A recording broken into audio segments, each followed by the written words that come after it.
watching Fox Local. Until we have delivered the strong, safe, and prosperous America that our children deserve and that you deserve, this will truly be the golden age of America. That's what we have to have. Former President Donald Trump will return to the Oval Office, elected as the 47th president of the United States. This marks just the second time a president has been elected to 2 non-consecutive terms in U.S. history. So the last time that happened, you're going to have to go back to Grover Cleveland. He was the 22nd and the 24th president back in the late 1800s. So as for Trump's opponent, Vice President Kamala Harris, choosing not to address her supporters last night. This is new video showing her supporters flooding out of the event outside of Harris's college alma mater, Howard University. Her campaign co-chair telling those in attendance last night the vice president will speak from that same location sometime today. Well, votes are still being counted, but the AP and Fox News both calling the race early this morning for Donald Trump. You see on the map right there, Harris 226 electoral votes to Trump's 277. Obviously, you just need to get to 270 to push you over that winning threshold. Michigan and Nevada still too close to officially call as of this morning. So let's take a look at the popular vote numbers now and where those stand. Right now, Donald Trump with 51% of that popular vote, Kamala Harris with 47%. And let's dig into the numbers here locally when it comes to the presidential race in our state. Donald Trump getting 52% of the vote versus Kamala Harris at 47% of the vote. But votes are still being counted this morning, and we still have some races that are still too close to call here locally. Danielle Miller is live this morning with more on all of this. Good morning, Danielle.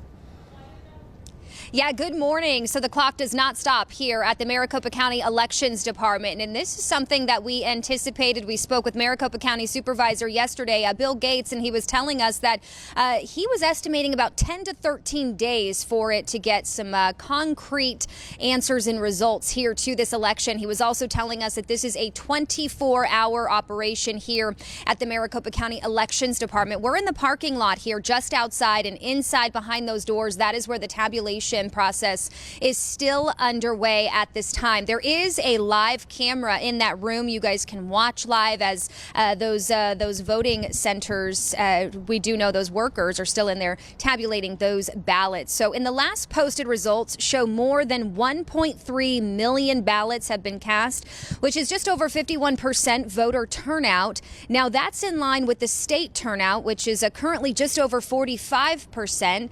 And during a news conference yesterday, county elections leaders asked for patience as they work to make sure that every vote is counted accurately. Maricopa County is an expansive county. We are larger, I think, than 7 states in the United States. So as those vote centers close down, they pack up their materials. It's going to take time for them to bring those materials back to the tabulation center. We are expecting to be here most of the night. And they are into the early morning hours as well. So an interesting note in the election, the presidential election remains too close to call.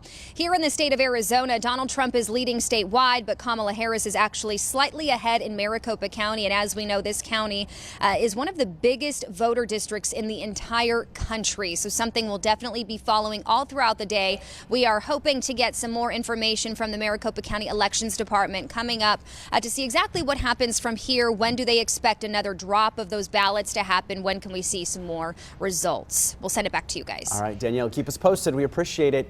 Republicans have flipped the Senate, taking 52 seats, but it appears Arizona is not flipping the Senate seat up for grabs this election. And let's get right to Ron. He's got more numbers here from the control room this morning. Hi, Ron. Yeah, so as more ballots were being dropped off yesterday, and as the votes continued to be counted late into the night, the Democratic Congressman Ruben Gallego still holding the lead over Republican Kari Lake. These are the latest numbers at 1,111,000 to 1,050,000.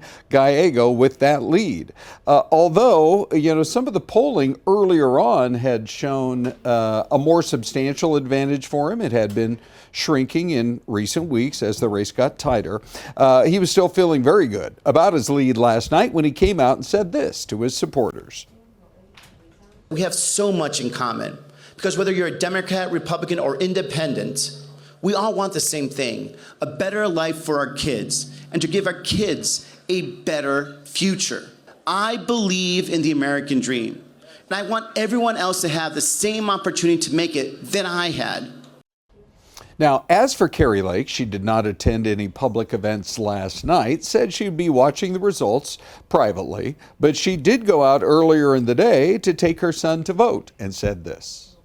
I'm so proud of my kids. They're 20 and 21, and they recognize that right now the future, the way it is right now, is not going to look very bright for their generation. And they're so excited to be out and be able to vote for President Trump, to cast a ballot for President Trump and for their mom. Kari Lake did say yesterday that she will accept the results, and we're of course going to continue to follow that race. Despite not making any appearances last night, she did take to social media to congratulate Donald Trump on winning the presidency. Stan Barnes, the founder of Copper State Consulting, joins us this morning here in studio. Good morning, my friend. Good morning. I wore the hat for Ty. I like the hat. I said keep it. It looks cool. You're welcome. And you're looking fresh this morning, Thank considering you were with Ellen very late last night. I was here about, Working. 7 hours ago? Yes. Something like that? You could have just slept here, I slept Stan. in the janitorial closet. It's a nice place. We've got a cot in there.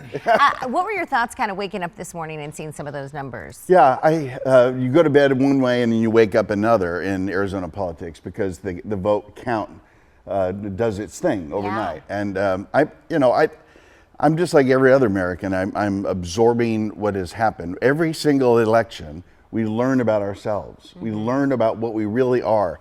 We think we know what Arizona is in the way of how we vote, that old Goldwater history of independence, the John McCain history of being mavericky.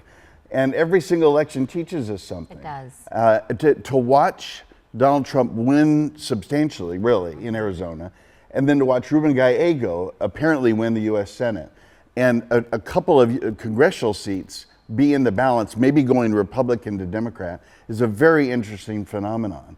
And so it's a fun digestion the day after. I mean, all the amateur political scientists are going to be looking at the tea leaves and saying, Right. where are we on all this? Even like the proposition, right? Like the proposition on abortion and how that, people voted in favor for that, but also voted in favor for Trump. Yeah, exactly. I mean, we're proving a few things that people vote with their heart, not their head. They don't necessarily balance things. They just take them one at a time. And so it is a very interesting, and most of the propositions went down. All the constitutional changes went down, except the abortion thing. So there's a lot of ballot splitting that we're seeing from this. Yes. Did you anticipate seeing something like I this? did. I mean, this is the Arizona history. In many other states, there's a button in the polling booth where you just vote the whole party with one button. We don't have that. In Arizona, we select by race. We select by the candidate, and that's what happened last night here.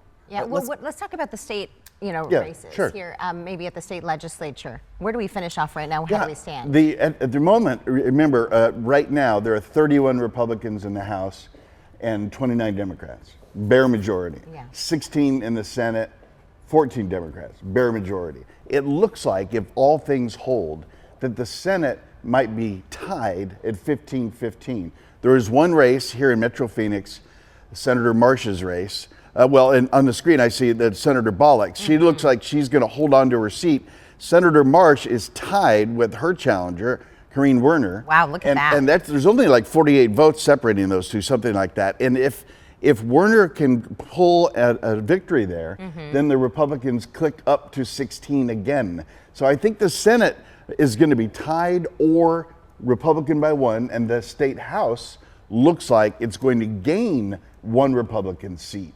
because of a few different trade-offs. Very interesting. It is, you know, when you look at like 40 votes, when people say, "Oh, I don't vote. My vote doesn't matter." Right. Well, that's not true. Exactly. Especially in state races. All right, let's take a look at some of the congressional districts this morning. I think we're going to look at the U.S. House this morning. I think that's the next one we're going to look at.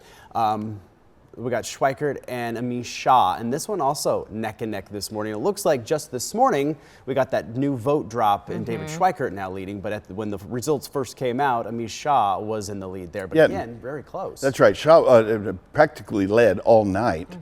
Every time David Schweikert wins, he wins in this fashion.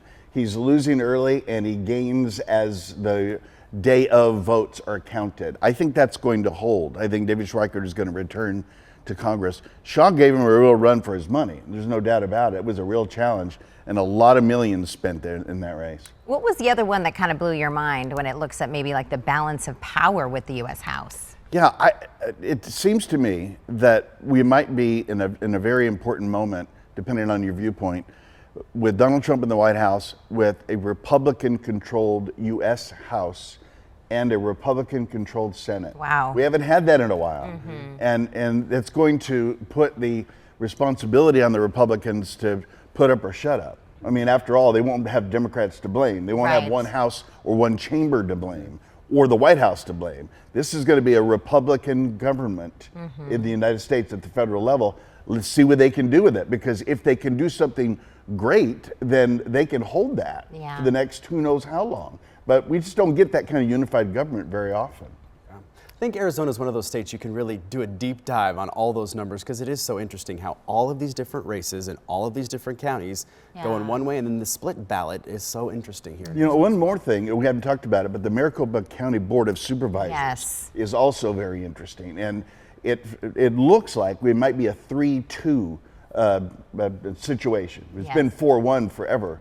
But Daniel Valenzuela, it looks like he might be coming to the board if votes hold. But we don't know. Things are going to change in the next couple of days because they're still close. Well, I hope you get a nap in today. Yeah, you deserve it. You deserve it today. Take my hat off and take a nap. You just put the hat And maybe down. like a really good meal. Stan, thanks for coming. We always appreciate The your couch is insight. kind of comfy actually in our green room. I might try it. We can get you some water too. All right, Stan, thank you for coming in, my friend. Always great to see you. Arizona voters are also deciding on some major props. Probably the biggest one getting the most national attention this morning around the state is Prop 139, which would create a constitutional right to abortion. The AP is calling this one as passing, and you've got the numbers right there on your screen. And this one passing by a large margin, 62% for yes versus 38% for no. Another really big proposition here that all of you decided on, 314. It would give police the ability to arrest immigrants in the country illegally. So far, overwhelming support for this one. AP calling this as passing. And Prop 133, which would require primary elections to be partisan, is currently failing at this time. The numbers on your screen there. And it looks like Arizonans don't want to change the elections to an open primary. Prop 140, which would have made that change to primary elections, also currently failing.